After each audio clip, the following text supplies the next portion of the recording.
So if you're a fan of this show, then you're a fan of community building. And that means you'll probably be a fan of District Bridges. They're a local nonprofit that supports the community by supporting small businesses. Like in my neighborhood, Columbia Heights, they host a public outdoor party each month called Juernes. There's music and dancing, and it's like one of those rare things that brings the whole neighborhood together. And it really reminds me just what it is I love about living in a city like DC. District Bridges has programs in 9 neighborhoods across the city, so I bet there's one near you. Follow them on social media at District Bridges or check out their website, districtbridges.org, to find out how you can get involved. Once again, that's districtbridges.org.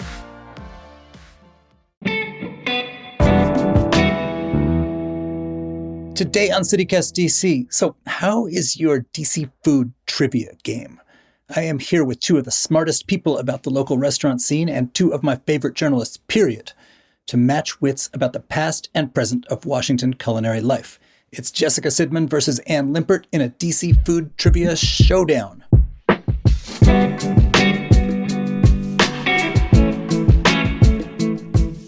Today is Thursday, April 4th. I'm Michael Schaefer, and here's what DC is talking about.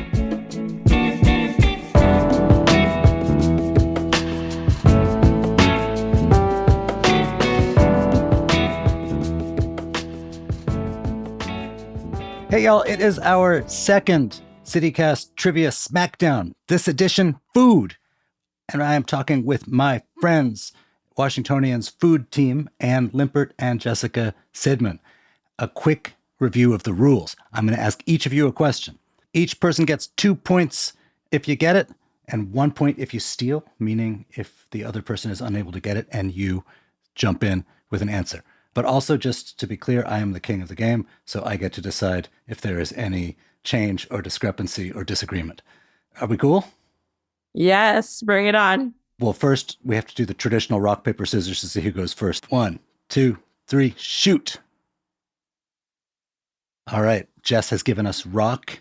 Ann has given us scissors. Rock beats scissors. Time for Jess to start. Okay, I'm nervous. Who is the gin Ricky named after? And we want more than just a name. It's named after a Democratic lobbyist named Joe Ricky. I think they called him a colonel, even though he wasn't a colonel. It was created at a bar called Shoemakers on Pennsylvania Avenue. And the original version had bourbon in it, not gin. Now, today it's made mostly with gin. That is absolutely correct. That's my show-off answer. But wait, why has nobody revived the name Shoemakers? It seems like this sort of like charming local retro that somebody would have snagged out of obscurity and named their bar.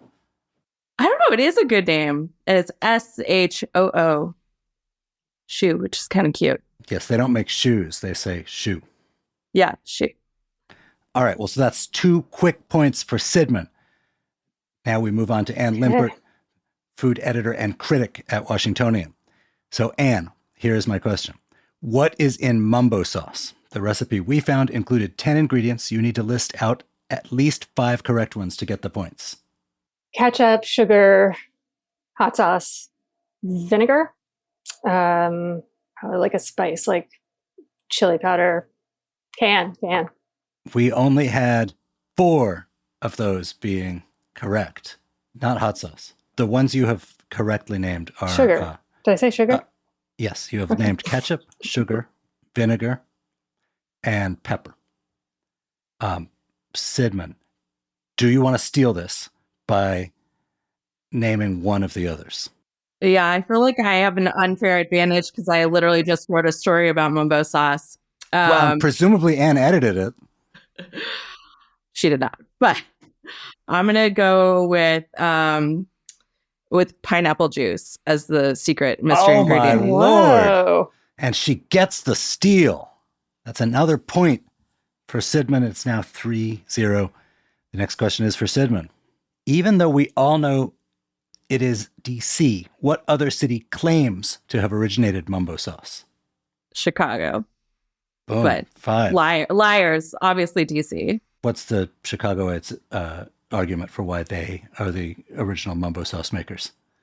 I forget the exact origin story in Chicago because obviously it didn't start in Chicago, so I'm not going to really commit this to memory. But I do know that it is a Chicago-based company that owns the trademark for Mumbo sauce. So that's why you see some DC brands calling themselves Mambo sauce. And the new McDonald's version is also called Mambo sauce with an A. How do you spell it? Mumbo, obviously. That's just how everyone spells it. All right. So, Anne, we found a list that WAMU compiled in 2019 of DC's 7 most iconic foods. Can you get at least 5 of them? Okay. I feel mean, like Anna's gotten much harder questions. I know. Just for the record. I know. She really has. Okay. The chili bowl half smoke, the Horace and Dickey's fried fish. Do we need restaurants too? No. I mean, in fact, their thing is like, okay, one of them is like a genre of restaurant. A couple of them are specific. Oh, steakhouse, crab cake, carry out that serves Mumbo sauce, old school French, expense account Italian. Can I give a hint? Sure. Think of a country. Oh, Ethiopia. Duh. Yeah, there you go. That gets you a 5. It's a silly list. The reason I'm giving hints here is that it's like a list that's like categories or ranges from genre of place to specific dish, which was the jumbo slice that they put on their their list. The things that were on their list were steakhouses, half smokes, pupusas, Mumbo sauce, Ethiopian food, Southern food, and the jumbo slice. Would you guys agree with this list? You work in a different publication that I suspect has a much higher eating budget. I mean, if it comes to like iconic, sure. I wouldn't say like the best representation necessarily, although I mean, Ethiopian aside, our Ethiopian scene is wonderful. I feel like Southern food is a weird one. That's a bit of a cheat. Yeah. We're not officially in the South, semi in the South. Folks, we've had an entire CityCast episode on this very question, and we'll put it in the show notes. All right, so it's 5-2 Sidman. Question 5 for Sidman. What is injera normally made out of? Teff. She's Come good. on. All right, this one's for Anne.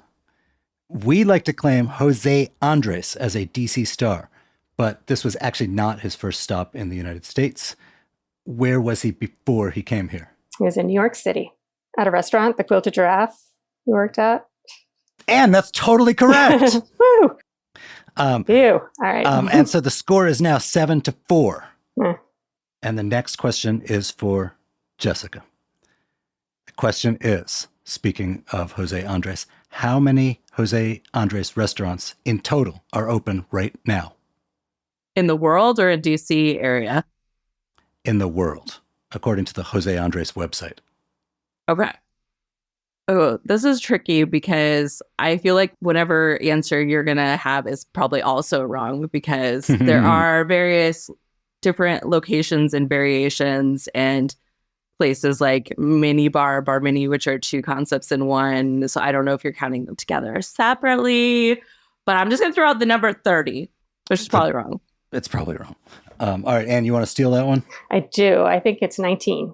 Whoa, amazing. Uncanny. And I know that because I looked at Jose Andres' Wikipedia page earlier this week. She studied. Who says Wikipedia is no good for sourcing?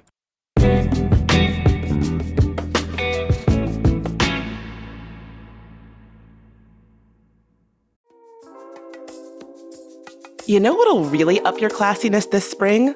Learning French. And I've got just the place for you to do it. Much like a high-speed train, Alliance Francaise immersive French language classes propel you toward fluency. When you become a member, you unlock a world of personal and professional possibilities and get access to everything offered at the renowned Alliance Francaise chapter in DC, including language classes, cultural events, and the only lone library in French language in the Mid-Atlantic region. Enroll today. The spring session starts on April 29th.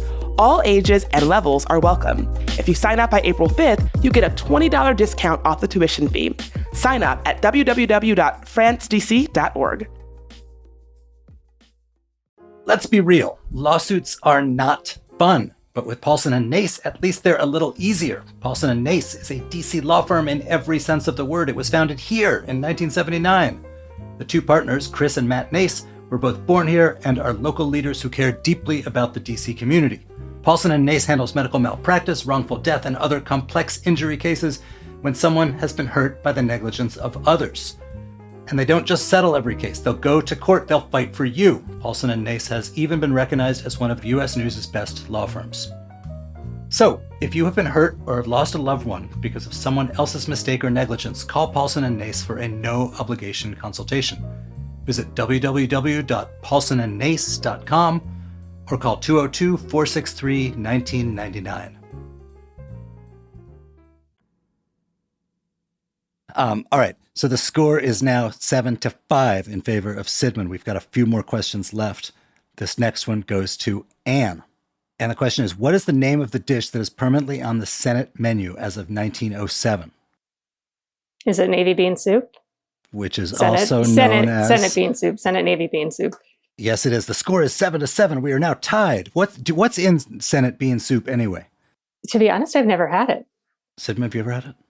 I don't think I have, but I'm going to guess beans. Yes, it's got beans, navy beans, in fact, as the name suggests. I know it's got a lot of pork in there because I think there was like a halal boo-boo involving a Muslim delegation at some point that was infamous. They thought bean soup was just bean soup. All right, question 9. This one is for Sidman. Our score is currently 7-7. Jessica, the municipal fish market at the wharf is the oldest continuously operating fish market in the country. So my question for you is, what year did it open, give or take 10 years? I feel like, okay, I think it's about a century.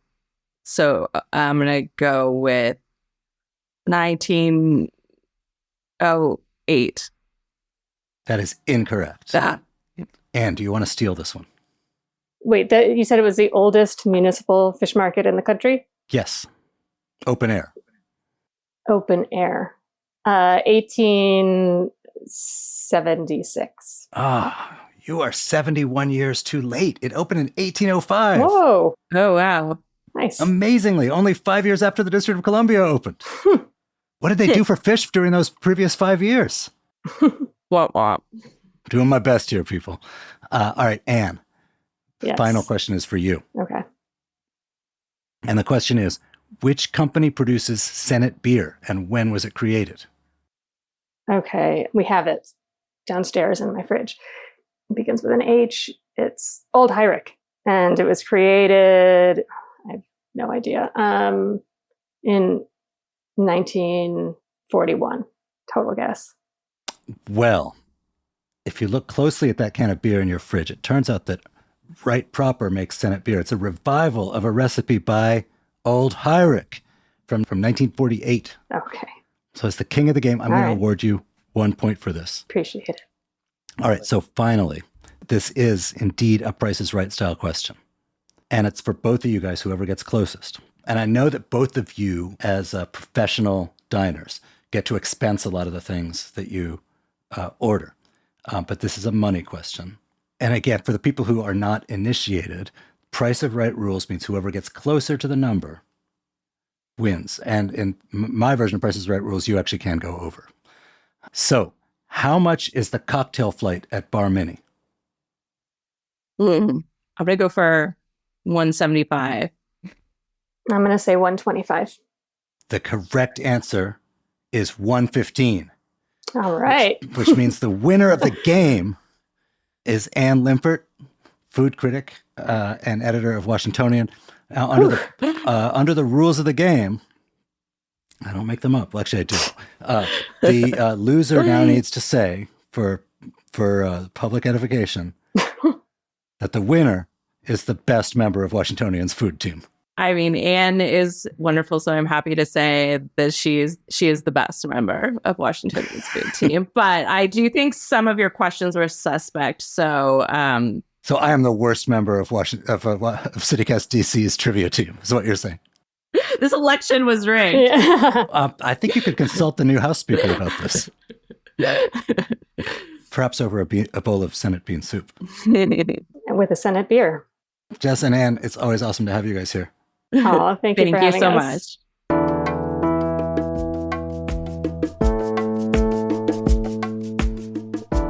And that is all for today here on CityCast DC. If you enjoyed the show, why not tell a friend, rate the show, leave us a review, and subscribe to our morning newsletter. We'll be back tomorrow morning with more news from around the city. Bye.